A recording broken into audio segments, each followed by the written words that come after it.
But when it comes to financial professionals that know the special needs space, you're talking about few per state. And I think the misconception in society around the special needs community is people just haven't spent enough time hanging out with someone. You know, people would be like, "Oh, Rhett, you give back to the special needs community," but I'd say the special needs community is giving a lot more back to me. The biggest fear of any special needs parent is what happens to their kid when they're no longer here. You're going to have direction of what to focus on and just seeing their eyes like, I've never had something like this before. Wow. That is a really powerful thing, and I can't get enough of it.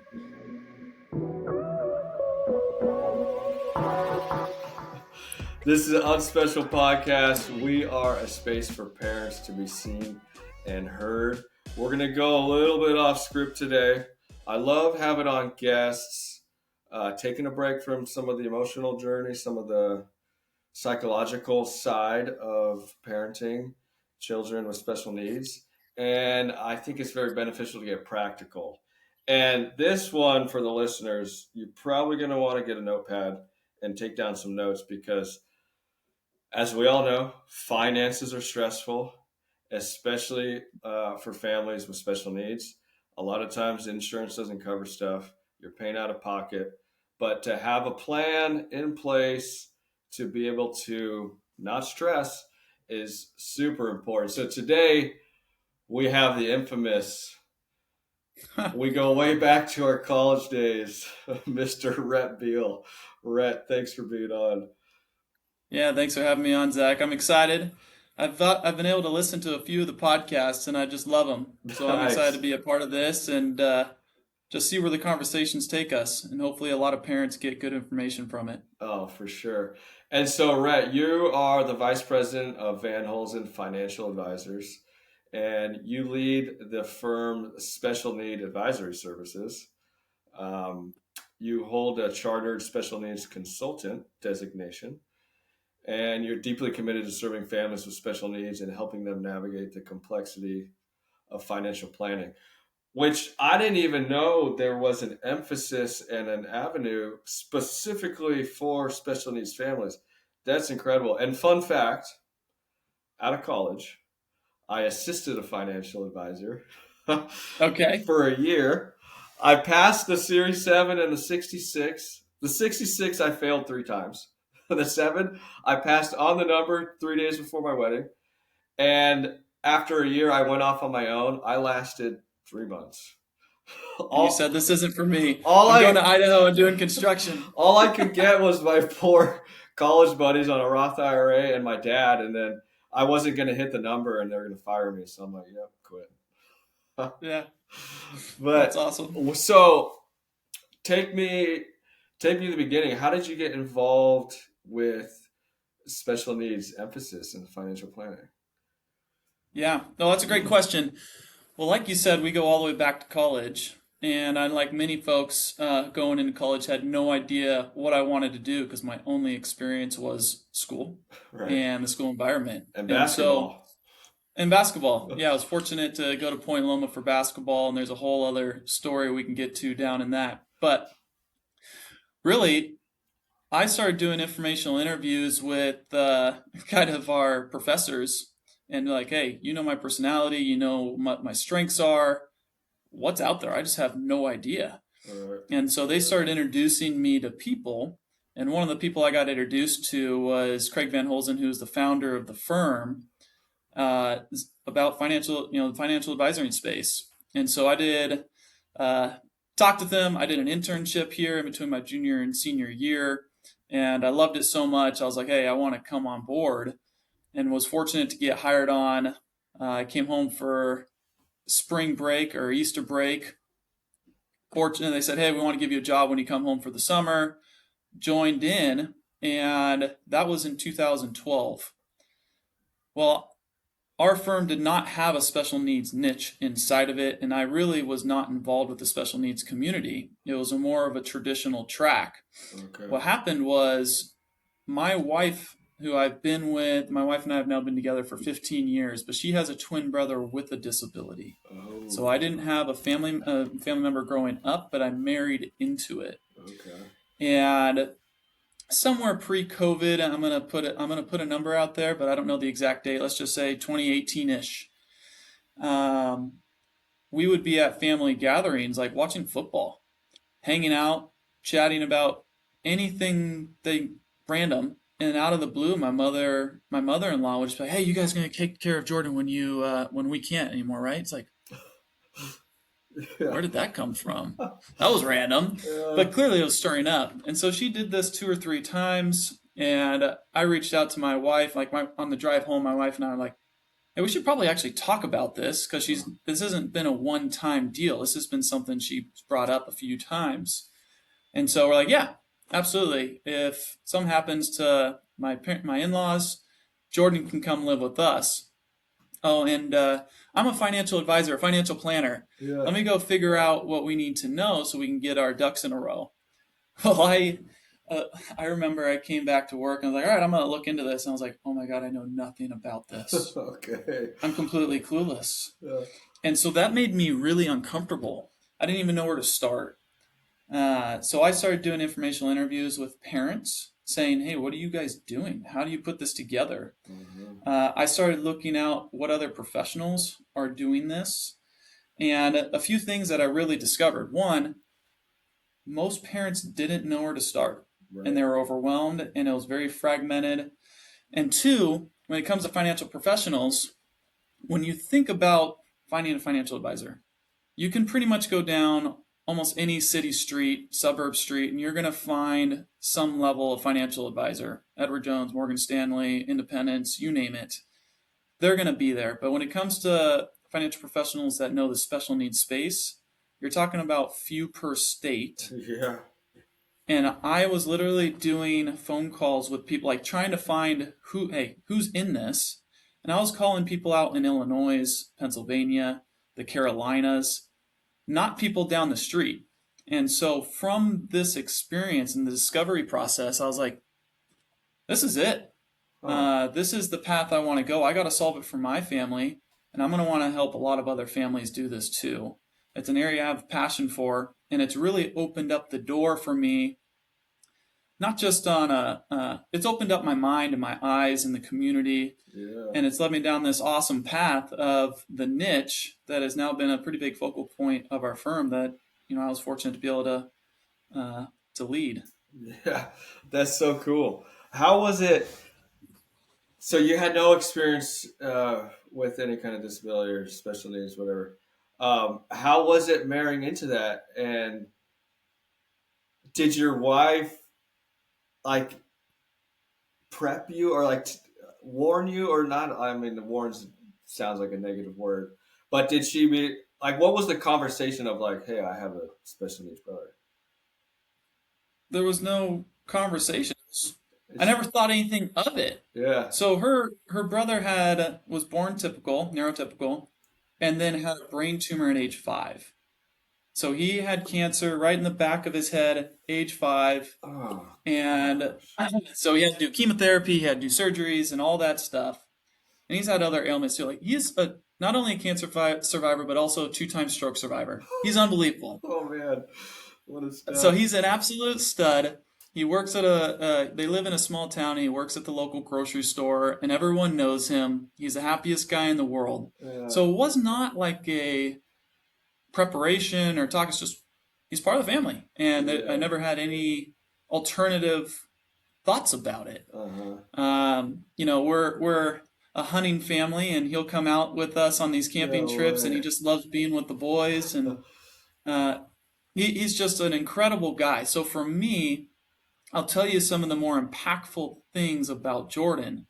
Well, one, obviously the niche. I mean, I don't think I would have developed the niche and created my whole career around special needs if it wasn't for him. Right. But the second thing that I've really loved about Jordan is just his lens on life. I told you he's a 2 time stroke survivor. They were considered minor strokes. The most recent one he had was just about a month ago. Um, but the first one he had was roughly 10 years ago. has a stroke. We're all over at the house, and all day he's just kind of giggling. We're like, what is going on? Like, Jordan, like, no one even said anything. Why are you laughing? Yeah. And he's just kind of giggling and giggling and giggling. And finally, at the end of the day, his mom realized his left side starting to shut down. And it's like, oh, he's been giggling because he's had a tingly feeling on the left side of his body and he didn't know how to express it. Oh man. Went to the hospital. While in the hospital, my wife is like going to go visit him. And just like everyone else, including myself, I'm thinking, if this was me in Jordan's shoes, I'd be like, what am I not going to be able to do anymore? What am I not going to be able to do to my kids? Like, what's all the things of like what I'm going to miss out on? Right. And the first thing my wife sees when she goes into the hospital is him laughing hysterically because he could not pick up a French fry with his left hand and get it to his mouth. I mean, his hand was shaking, and he thought it was the funniest thing in the world. And what I learned from moments like this with Jordan is he's just, he takes life as it comes and he's appreciative of everything he has, even when most of us would think differently. Like, oh, I'm down on myself because I don't have X, Y, or Z. Mm. Jordan isn't concerned about that. He's just appreciative of life and the people and the experiences. And whatever comes, he just turns it into this joyful moment and takes it head on. Right. That's that's exactly what drew me into teaching special needs.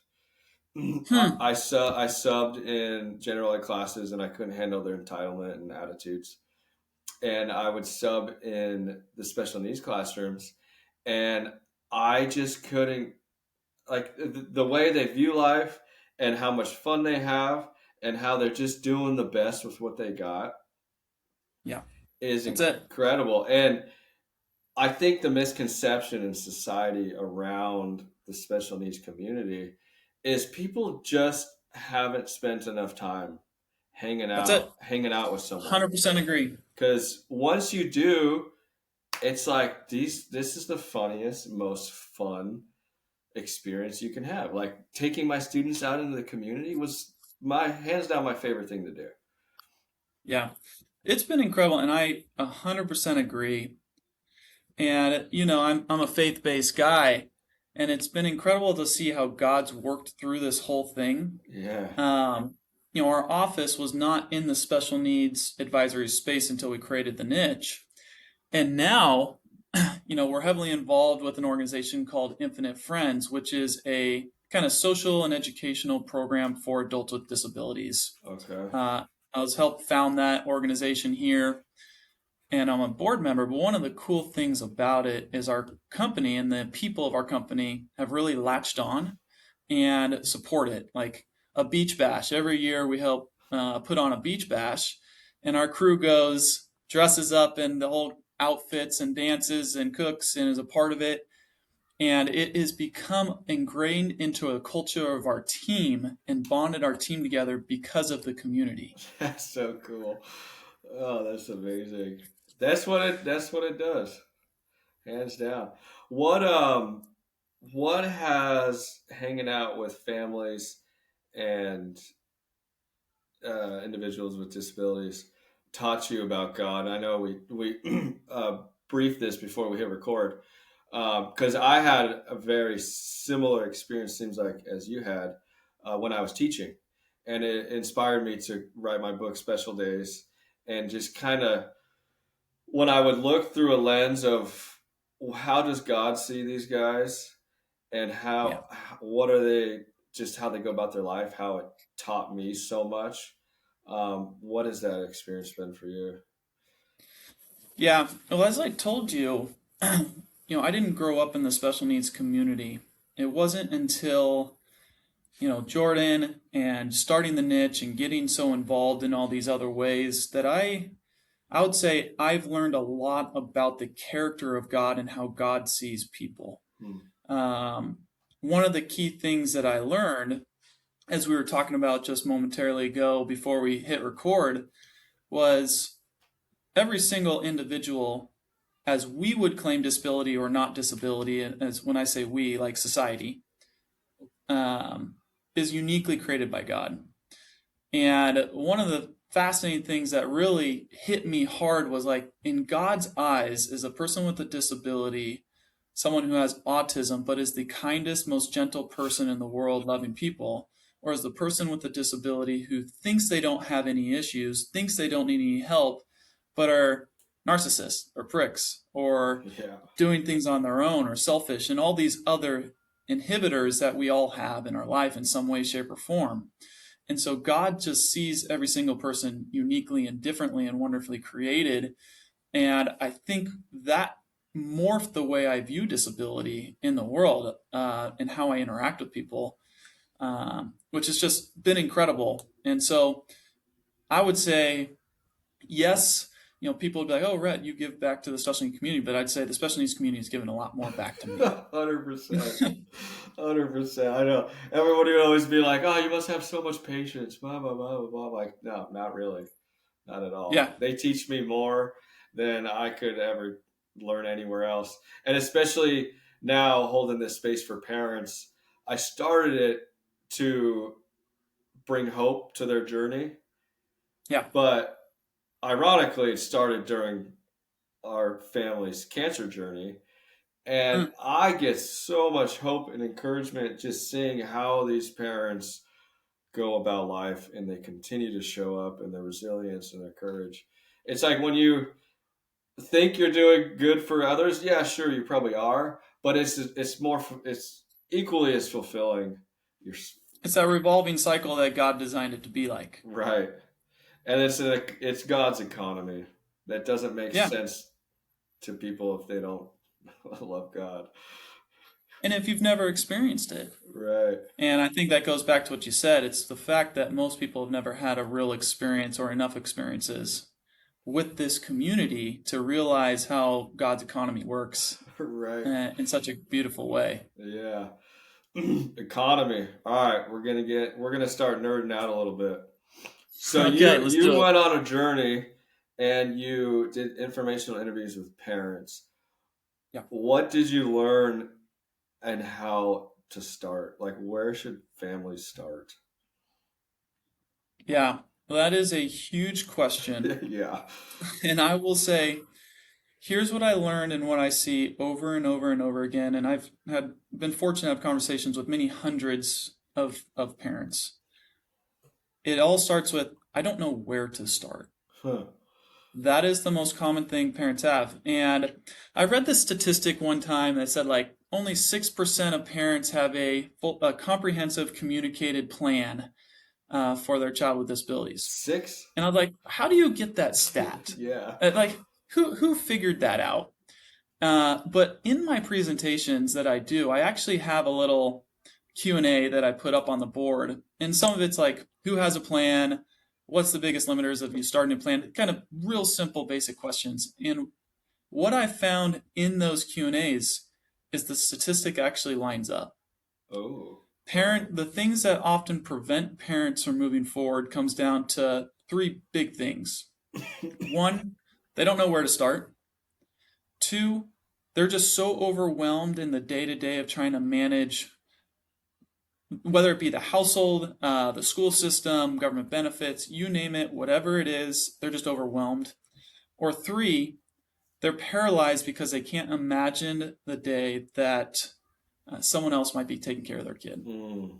And that paralyzation, it's just so scary to think about that concept that they're just paralyzed. Said, I can't think about it. I'm just going to focus on the here and now. Mm.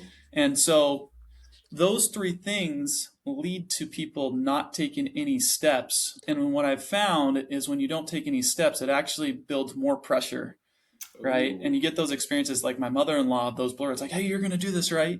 Without any formal thing. But that pressure keeps building until you walk with someone who understands it, has done it, and been through it, and seen a lot of different scenarios and experiences, and can guide families, say, based on your scenario, here's what you should focus on, and here's the things that you don't need to focus on. So here's your action plan. And that's when you start experiencing kind of this more freedom and this lift and being able to actually move forward in the planning process. Yeah. And every family situation is obviously going to be different. Yeah, 100%. And just like you said, What I love about the special needs community is it's fairly tight knit. When parents learn something, they want to share that with other Yeah, parents yeah. because we're not able to learn it from our more typical peers. And so we have to kind of find community and say, what have you done? The challenge with financial planning side of things is it's different for each individual. And not just for the individual, but for the family unit based on what are the capabilities of the child and their work independence, their living independence, social independence, you name it, as well as the resources that the parents have versus the resources they can tap into the government with the government. And it's a little different for everyone. And so finding clarity on where to focus their time and attention and what they shouldn't focus their time and attention on based on their unique scenario is what I have found success in allowing parents to move forward and find that peace of mind. Mm, that's good. So then, the first, I guess, first step will be to realize you don't have a plan. Yeah. Just come to terms Realize with it. realize you don't have a plan and that's okay. That you shouldn't beat yourself up because something hasn't put in place yet because you're still here to be able to do something about it. Hmm. So find someone who is knowledgeable in this space and just start with a conversation. Don't feel like you need to have it all together. It literally starts with a conversation, and that will get the ball rolling so that you can start taking those steps. Yeah. At what age should it start?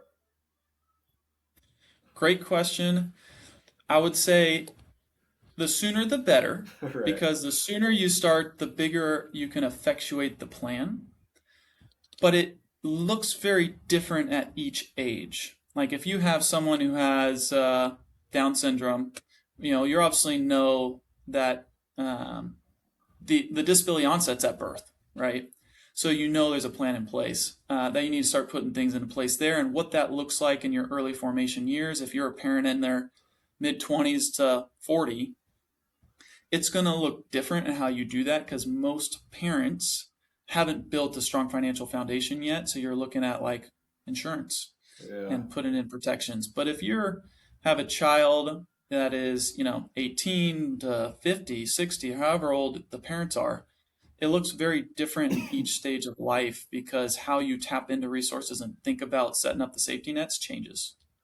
Yeah. Okay. Okay. What?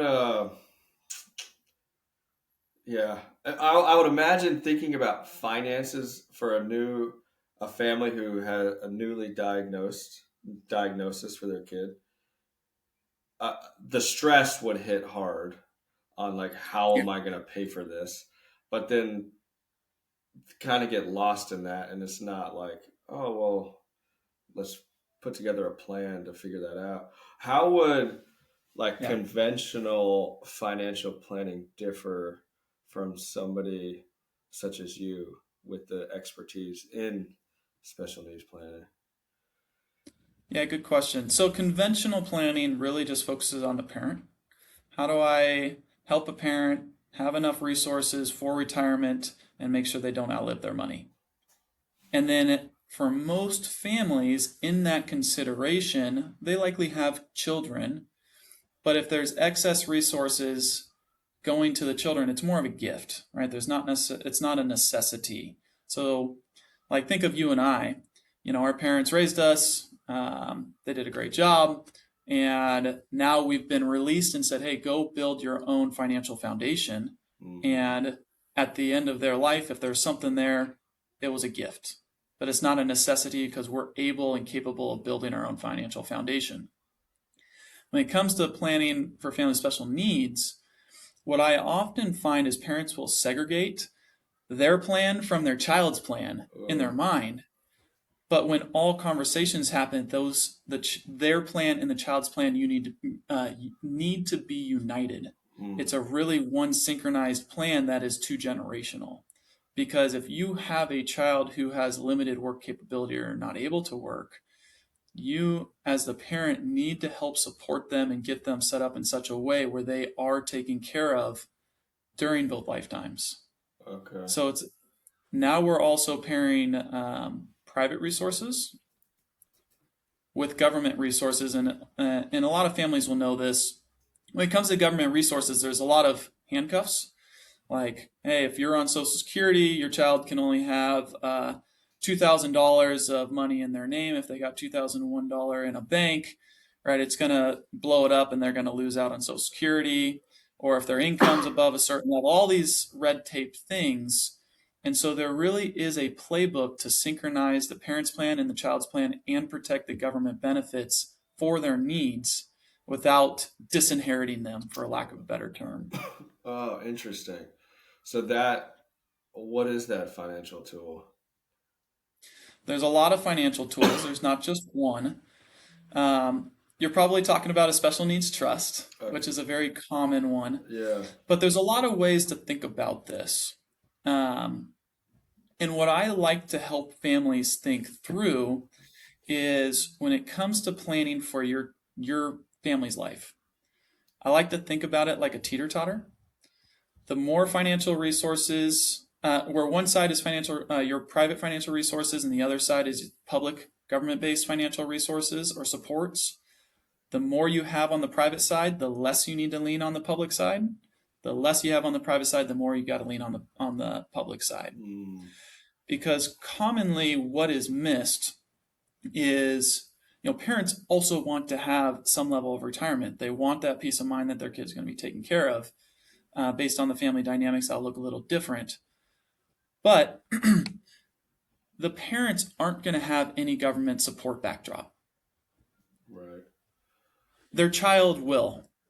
And so, what I help families commonly do is based on their resources, we run a whole analysis, say, how do we set up your guys' financial life to see what it looks like? And then, based on those resources and how much we think may be available to your son or daughter, let's look at what things we need to bring to fill the gaps with government benefits, whether it be Social Security, whether it be regional center services, whether it be Medi-Cal, all the various other tools, but we utilize these things to complement one another so that both lifetimes are thought of and taken care of and a plan is put in place.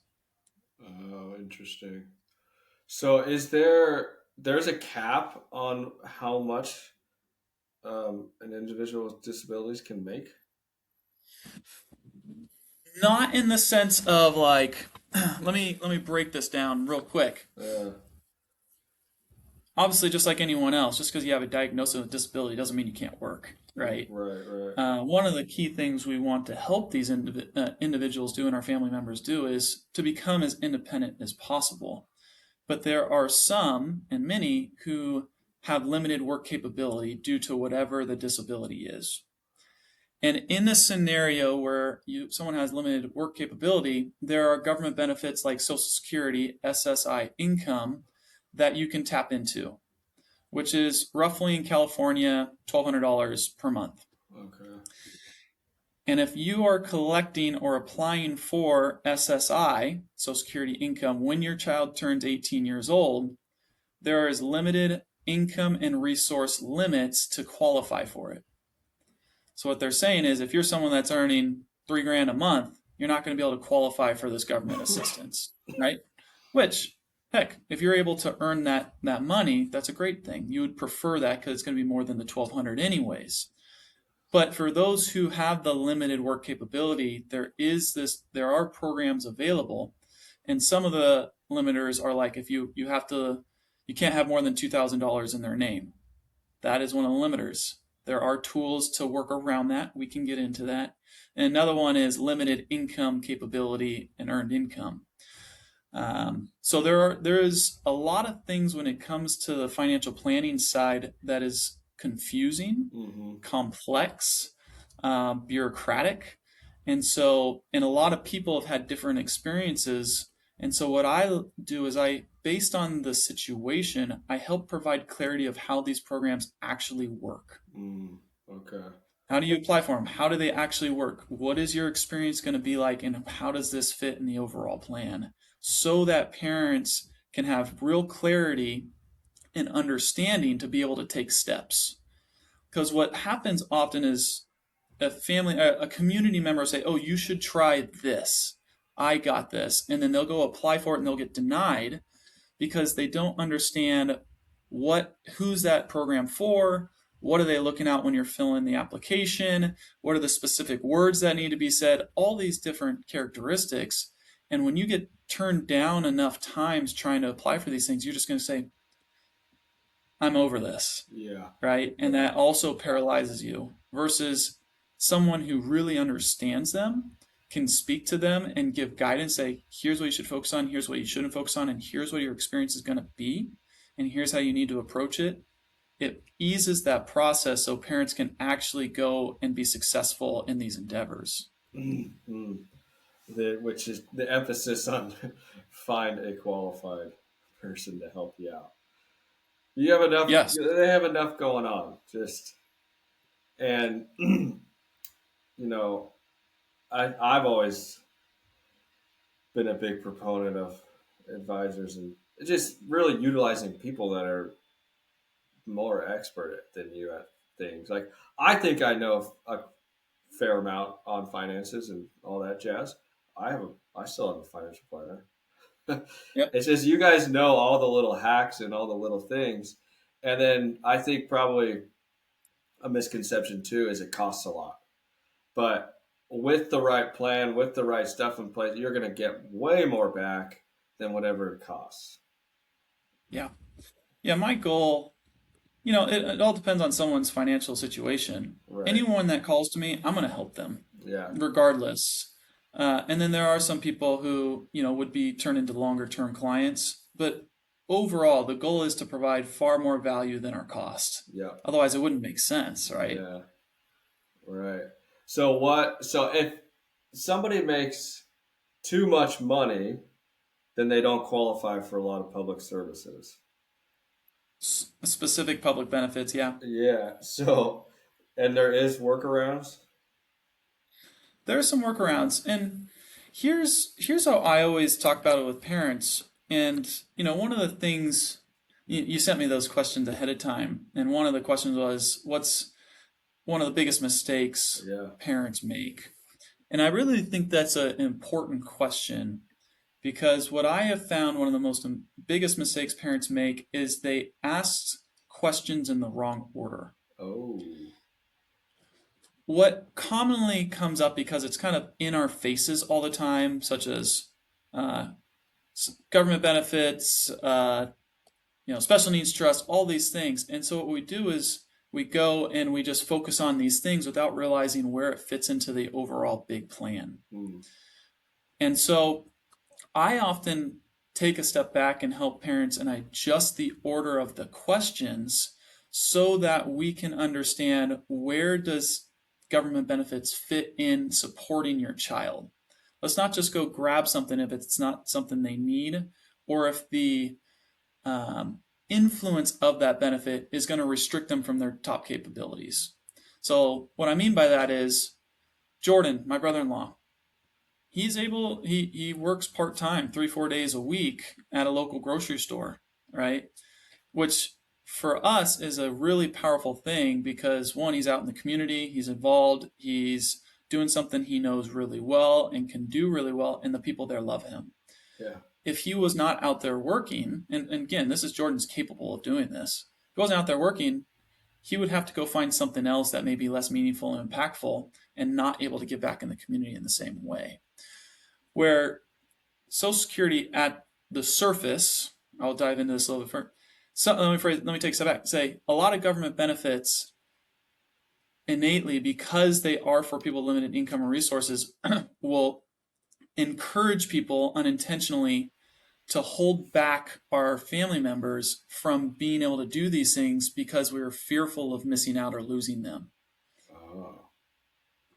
When really we want to say, hey, yes, they are there, they're important, we want the safety nets, but if they are capable of going to do it, don't hold them back. Yeah. And this is where it gets into some situations. So I'm going to break it down into kind of 3 tiers of folks at the highest level, right? There's the folks who truly are unable to work. Then there's individuals who can work kind of part-time. And then there's folks who are able to work full-time and fully capable. Yeah. right? The ones that are fully capable, let's not hold them back. Let Right. them run. Yeah. And then let's figure out where they need supports and put those safety nets in place based on their unique situation.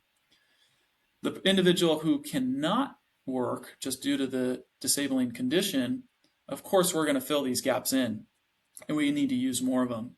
It's really the ones in the middle that get more challenging from a government benefit standpoint. And the way I advise parents is if you feel like they're on the edge of may be able to qualify, may be able to work enough to not qualify, well, you may get, let me take a step back from this for a moment. A lot of people will say, hey, if you're going to go do SSI, the child can't work. That's just not true. It's a false narrative. It's wrong. And I've even had a state attorney professionals tell my clients that, and I say that's not true. The way it works, if you collect Social Security, your Social Security benefit will be reduced $1 for every $2 you earn. So if you have a child earning 500, their Social Security benefit will be reduced $250, but they'll still be better off, Still making right, money. than they would have been otherwise. And they're out in the community feeling like they're being a part of, and they're seeing their peers do the same thing. Huh. So you can still work, you can still do these things, but we need to navigate it a little differently based on the capabilities. I see. That's such a tension right there, because you don't want to hold anyone back,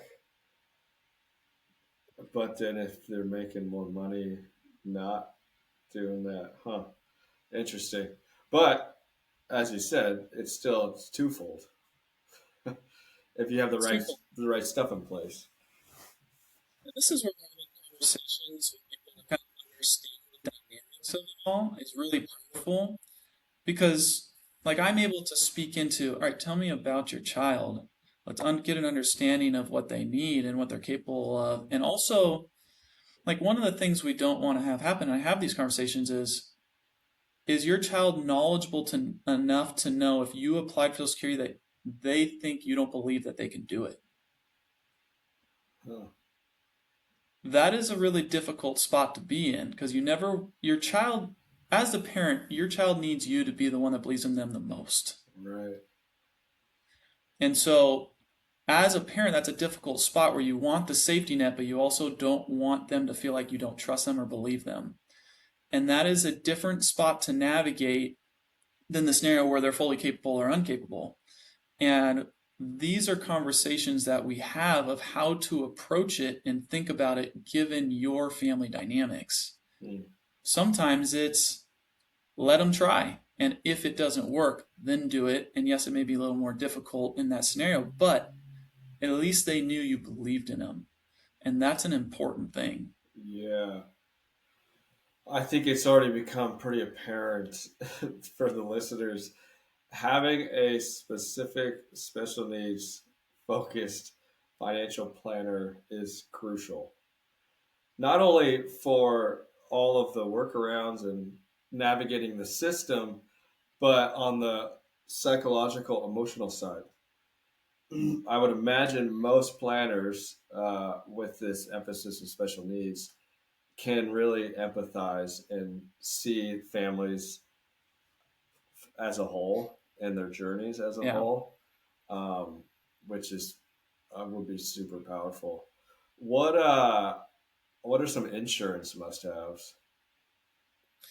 Yeah, good question. So on the insurance side, it 100% depends on the parent's financial situation. Yeah, You know, uh, there are some parents based on their financial situation who don't need insurance at all because they have more than enough means. And the situation they're in, it's like you have enough for your parents' lifetime and your child's, and based on the government benefits or not, you guys are fine. So you don't need to pay it. When I think of insurance, think about it just like homeowners insurance. You buy insurance on things that you would not be able to recover from if that event happened. So you buy homeowner insurance praying that you never have to use it, right? But if your home burned down, it would be really difficult to financially recover trying to replace that home without that insurance policy. hmm, That's a similar thing with insurance for us from a financial perspective. And if you have one spouse working and the other spouse not, and you have kids in school and you haven't built a big enough foundation, well, insurance is going to be a crucial factor to solve, because what you don't want to have happen is a catastrophe, car accident of the one who is working, and now the other spouse and child are having to completely uplift their life to just sustain, move homes, move communities, or whatever. Where those are scenarios where you can't afford to not have the insurance. Yeah. So it really depends on the unique circumstances of the family and where they're at from a financial perspective and position. Hmm. And insurance is one of those things you wish you had it when you need it. And Yeah, I was fortunate 2 years ago, son. I have a life insurance policy with living benefits, and I paid into it for like 8 months at $45 a month or whatever. yeah. And my advisor calls me like 4 months into the cancer journey. He's like, "Yo, you got two life insurance policies on your wife. The one with living benefits, we need to pull it ASAP, um, because you can get $200,000. Wow. Do you want 200 grand?" And I was like, "Yeah, let's Yeah, I pull it." do. I paid like $400 for it, you Yeah. know, um, and Yeah, so you're hitting it. right. And it's particularly in the young family formation years, it is crucial. And, you know, unfortunately, fortunately, I've guided families who have lost, one of the parents through that. And it's difficult no matter what, whether it be a cancer scenario where you got living benefits or the parent passes away and beyond. It is going to be extremely difficult to work through that. To remove the financial burden as an additional layer eases it significantly. Oh, 100%. And that is hands down the biggest fear of any special needs parent is what happens to their kid when they're no longer here. A lot of times, like Yeah. in your situation, it goes to the siblings. But one massive piece that could alleviate some of that stress and fear is to have the finances in order. Yes. Yeah. Having the finances in order brings a lot of peace of mind, because one of the things we got to think about finances, and this is part of my journey of being a financial advisor. There was a point in time pre the special needs niche when I was like, man, where's God in this? I'm kind of just managing money for wealthy people. That's how I felt. And the more I dove into the way God views money, the more I discovered, wow, the Bible actually talks about money over 2,000 times in it. It's one of the top two, three topics in the entire Bible. And what it comes down to is, what is our relationship with money? Mm. Because we can't take it with us when we go. But it's not the longest spiritual relationship, but it's the longest physical relationship of anything else we'll have in this world. From how we're treated in our mother's womb and to how we're buried, everything involves money. So it's a tool, right? It's a tool pathway to how we experience money. And so our relationship with this tool is going to change our experience with our family and our community. So, how do we utilize this tool to enhance our life, our family's life, and the community around us? And the more we can focus on that and put that relationship in a good alignment, set it up in such a way that you can go do the things that you need to do and want to do, it alleviates a lot of pressures, brings peace of mind, and allows you to focus on the things that's most valuable to you. And that's a really powerful way to think about money, focus on money, and put things in position so you can go and do those things rather than constantly fear of, like, I don't know if I can, I don't know how. And so you miss out on life's experiences and opportunities when you don't step forward and understand that and start taking initiative. Yeah, that's good. I think it's because everyone gets tripped up on the verse, money is the root of all kinds of evil. Sure, it can consume you, but with the correct biblical lens on money, it is in fact a tool. And having more money does not equal you're sinful. Um, Yep. how would you? Let's get into some of the mindsets behind money that you brought up. Okay. How would you advise somebody to leave the scarcity mindset and lean into an abundant life set mindset? Well, you're asking a really big question, and I don't know if I can answer that from a broad brush stroke. Yeah. Um, I would say one of the things in my line of work uh, is that you have to get really good with personal skills because every single person is coming in with a different perspective and history with money. Hmm. All the way dating back to how they were raised and how their parents viewed money or interacted with money around them. Those experiences stem into your adulthood experiences. Totally. And so, one of the things that I do is the more I get to know an individual, the more time I get to spend with them, the more I get to see these quirks and get to work through them with the individual.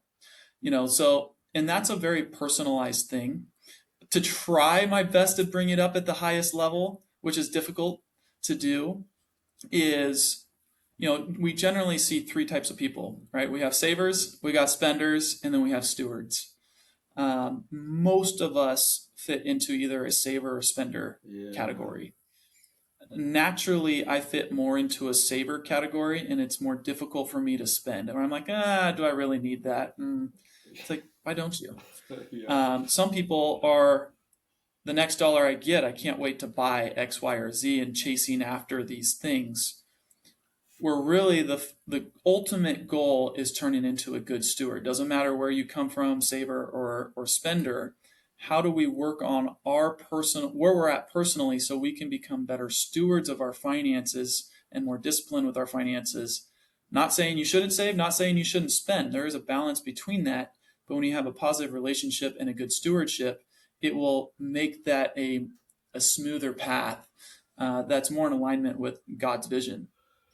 Yeah, that's incredible. Saver, spender, steward. And that's I think with the mindset of God has blessed you with whatever he's blessed you with financially. Yeah. And as long as you're a steward of what he's given you. Yeah, it's like the parable of the talents. One talent for one individual, 5 talents for another, and 10 for the final. The only person he didn't give extra money to at the end was the one with 1 talent. He Hmm. wasn't focused on the quantity that he originally gave him. He said, "How did you steward the resources that I gave you?" Yeah. So good. All right. When looking for an advisor, Yeah, what should look for and not look for? great question. One of the things I would look at from the very beginning is what is their financial incentive, right? How are they paid? That's an important thing. And how are they trained? What are their values? Because one of the things you'll find with financial advisors, every financial advisor gets paid essentially through their advice.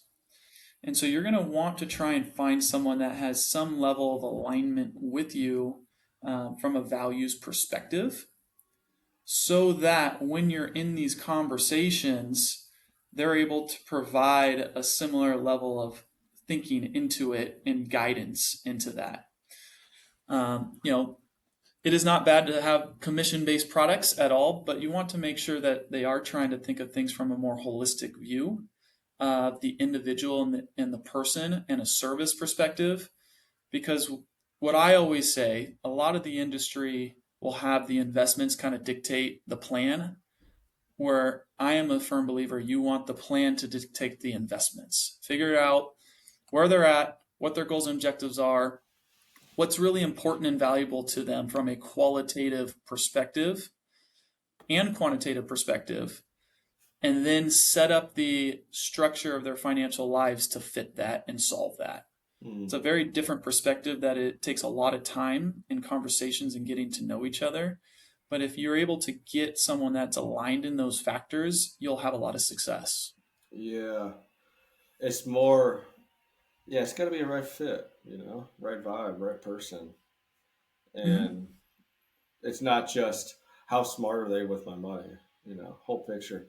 What over the years? I'm sure you've had some incredible success stories of families coming in like, you know, totally scattered, and now they're pretty dialed. Does any stories come to mind? To narrow it down, I'll tell you at the broad level, one of my favorite things I get to experience, and then I'll get into a specific story second. Uh, it is very common. Let's just use family with special needs because that's where we're at here. For a family with special needs to come in and say, I just don't even know where to start. Yeah. And to be able in a meeting, a single meeting, walk them through, tell me where you're at, tell me all these things about you, and give them clarity of coming out of this meeting, you're going to have direction of what to focus on, and just seeing their eyes like, that is, I've never had something like this before. Wow. That is a really powerful thing, and I can't get enough of it. Not because of something I did, but because now that family actually has steps they can take for them. And they're going to be able to effectuate and have a big impact into their family. And it's not just the parents and the child with disabilities. You also got to think it also impacts the siblings, because those other children and other siblings are also thinking, what is my role and responsibility in all this? Yeah. And so that's another thing that we haven't even gotten into, which I know is kind of a derail, but the care guide plan is an important factor, and who's going to be a part of that and what involvement the siblings are going to be in is a huge crucial factor that's involved. And getting into those pieces and seeing these parents feel relief, and empowerment and confidence to go take steps is like really exciting to me. Yeah. And I'll give one story, that this one just immediately comes to my mind. There was a tragic car accident for this gal's daughter. Her daughter at the time was 8 years old. Unfortunately, it completely paralyzed her from the waist Mm. down, and they got a settlement.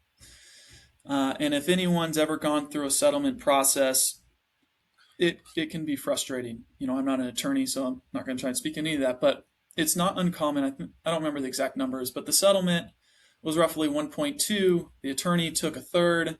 Payback on medical bills was also probably at least a third. And at the end of the day, they got, a third of that 1.2.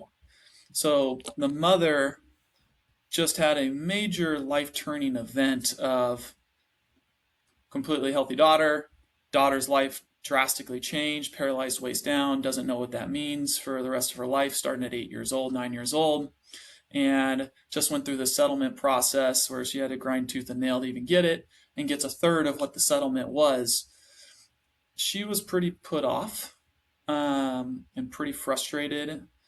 And when it first got introduced to her from a referral, she didn't have any experience with markets or financial advisors, and so she was pretty untrusting of them. Yeah. Um, but one of the really powerful things was through our conversations, getting to know one another. And also, if you get a settlement that's court supervised, you are legally obligated to put the money to work in that scenario. But helping guide her, literally walking her hand through this process, she's now they've been clients for a few years. I'm gonna put it at 3 years. She had some extra money from an IRA, and she literally is at the point like, Rhett, I don't even need to have a conversation about this. You just do what you do. Thanks. Because, and again, I'm not trying to pat myself in the back. That's not what I really care about. What I care about is being able to focus on the service side and seeing her who went through a really drastic life change, and her daughter going through a really drastic. Now we're walking life together, and she's able to put these pieces together so that, like, her daughter had to do a major spinal surgery this last January because of her spine was turning because she's still growing, right? And it was really good, but they had the money to pay for it. They Yeah. had the resource to pay for it. She didn't have the fear to pay for it because the investments were lined up properly to meet their needs. And now she's confident that they have a plan from a financial perspective, and she can focus on what matters most, and that's her daughter. Wow. And that's a really powerful thing. That, I mean, you nailed it. That is absolutely such a relief. And I know, it's like, speaking for us, that insurance policy we have that we are able to pay out. we were at a time in the journey of we had to make a decision. It was like go to surgery or go try and find some alternative medicine. And Hmm. we did not feel good about the surgery. And 2 weeks prior to that, I got the money. Wow. And it was like, okay, well, we actually can go find whatever we want because we have all this cash. And Yep. that's why we went to Mexico.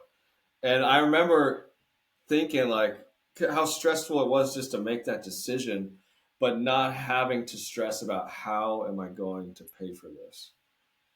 Yeah. And it has been everything. And then what you really got to focus on is how do you spend time with the family, care for the family, be with your wife, not trying to figure out how do I spend more time working away from the family to afford this. Oh yeah, It's an important thing. yeah, that's the whole other element with it. Um, yeah, I mean, I'm essentially a stay-at-home dad now. I Wow. I Wow. homeschool the kids. They go to a co-op a couple days a week. I still have my business up north, construction business that is able to pay some of the bills. But Yeah. yeah, I can't say enough of how important this stuff is. Uh, we'll round it home here. If you could give any advice to any special needs parents, what would it be? Good question. I would say make sure you ask the questions in the right order. Hmm. And I can give those questions in the right order if you would like. Because when we ask questions in the right order, it helps fill in the gaps of where you should focus your time and attention. Uh, yeah, yeah. What are the questions? Yeah. Uh, so I got them here and I wrote them down Yeah, just because there's kind of a process we like working through. I'm gonna write So them often down. when like I said earlier, when you think about planning for a child, we often focus first on the government benefits. How do I get this? How do I get that? But we really want to nail down like in which areas socially, vocationally, financially, and residentially is your child able to manage independently? And this is often, and I'm speaking for adults right now. Like if you have an adult child or a young adult child, Hmm. I'll get to how to think about this as a younger, if you have children that are younger than that too. What day to day activities do you currently do to support your child? Actually, write those down because what I found most parents have been doing it for so long they don't even realize how much they actually do. Oh wow. Which of these activities can your child learn to do on their own? Which activities will they need ongoing support for? How much assistance will realistically come from family and friends? And what government programs can fill the gaps? And then the final question, what people, systems, and safeguards should be put in place to protect your child and their benefits? Uh, Because when we yeah. focus on that perspective, we are focused on where is the child at? What is capable of being able to learn? Who are family members that do or do not want to be involved, right? It's different for every family dynamic and the situation. And then what do we really need to go figure out how to solve for with all the things that you do on a day to day basis?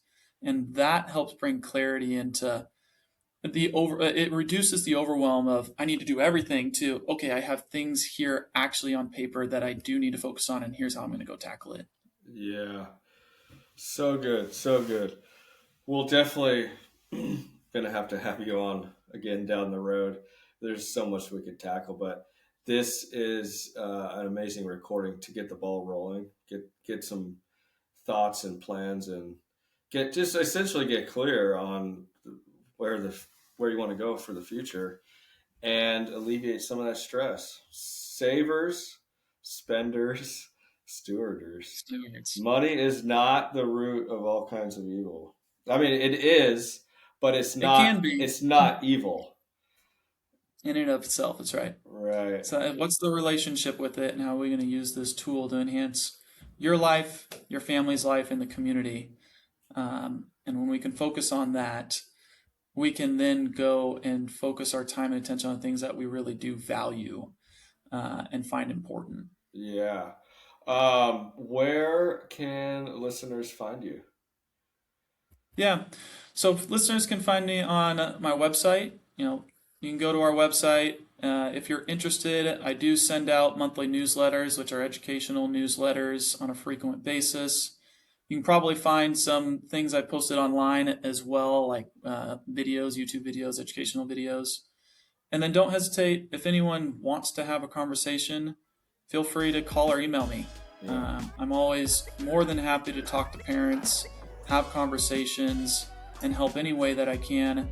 And it's common where if someone calls and I can't be the solve, I usually know other professionals in a network of people who can. And that is something I really enjoy doing, is connecting people with the right people. 100%. And I'll put all those links in the show notes.